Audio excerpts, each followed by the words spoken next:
Biochemic के student थे हैदराबाद के बायोकेमिकल के स्टूडेंट में, जब बायोकेमिकल के स्टूडेंट ने हैदराबाद में अपनी पढ़ाई पूरी करी तो हैदराबाद के मेयर को एक चिंता हुई कि हमारे यहाँ जो सीवर की पाइपलाइन है, वो सीवर की जो पाइपलाइन है बहुत ज़्यादा होती है, उससे मटेरियल जो है वो एवरीडे बहुत ज़्यादा प्रोड्यूस होता है। तो मटेरियल को डिसॉल्व करने के लिए उनके पास कोई स्पॉट या कोई चीज़ दिखाई नहीं दे रही थी। आप क्या सोचते हैं कोई क्या कर सकता है? जब ये क्वेश्चन मेयर के दिमाग में खड़ा हुआ कि जो मतलब मैन का बायो प्रोडक्ट है, जो भी मल वगैरह निष्कासित होता है, तो सीवर कनेक्टेड कर दिया, सबके यहाँ के सेप्टिक टैंक हैदराबाद में अलग कर दिए। अब कनेक्टिविटी बना करके सीवर की पाइपलाइन से पूरे हैदराबाद का जो मल है वो एक जगह पर स्टोर होता था। तो उसको खत्म करने के लिए क्या दिमाग कोई चलाएगा? तो बायोकेमिकल के स्टूडेंट ने उसमें लिक्विड क्लोरीन डाल करके उस पीले को व्हाइट कर दिया, और पीले को व्हाइट करने के बाद उसमें से उसकी स्मेल गायब कर दी। क्लोरीन NaCl, आपने अगर नमक का सूत्र सुना हो तो बंधुओं, मतलब सोडियम अलग होता है, क्लोराइड अलग होती है, NaCl2 ये उसका रासायनिक फॉर्म है।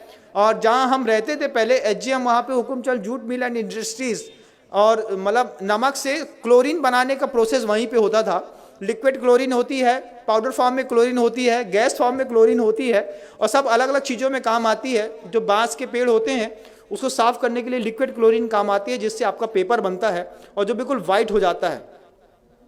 तो वो बायोकेमिकल के जो स्टूडेंट हैं, वो बायोकेमिकल के स्टूडेंट ने पूरे के पूरे जो मल हैदराबाद के बाहर इकट्ठा होता था उसमें क्लोरीन को डाल करके मिक्सअप करके पीले से वाइट कर दिया।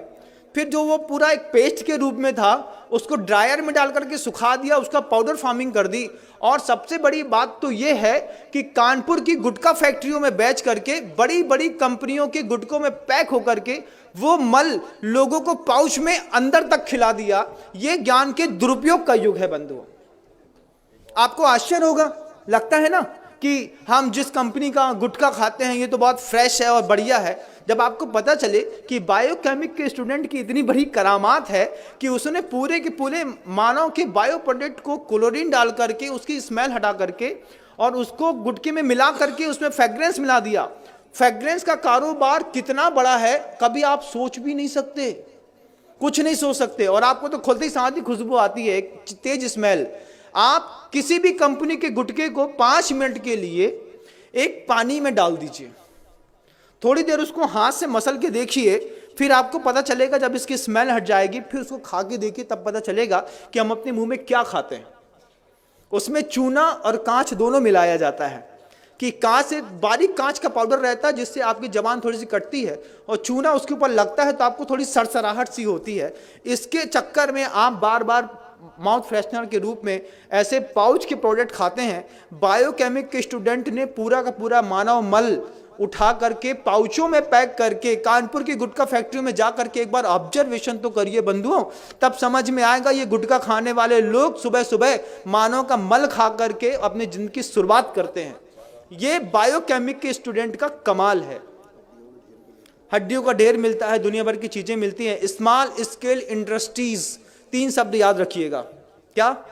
स्मॉल स्केल इंडस्ट्रीज, ये 3 शब्द याद रखेंगे तब आपको पता चलेगा कि स्मॉल स्केल इंडस्ट्रीज के चक्कर में कैसे यूरिया से, साबुन से, शैम्पू से दूध बनाते हैं, कैसे सड़ी हुई चीज़ों से अच्छी पिज़्ज़ा बर्गर बनाते हैं और आपको खिलाते हैं। जो हमारे यहाँ का व्यंजन ही नहीं था वो सब हम आप खा रहे हैं, सब कुछ कर रहे हैं।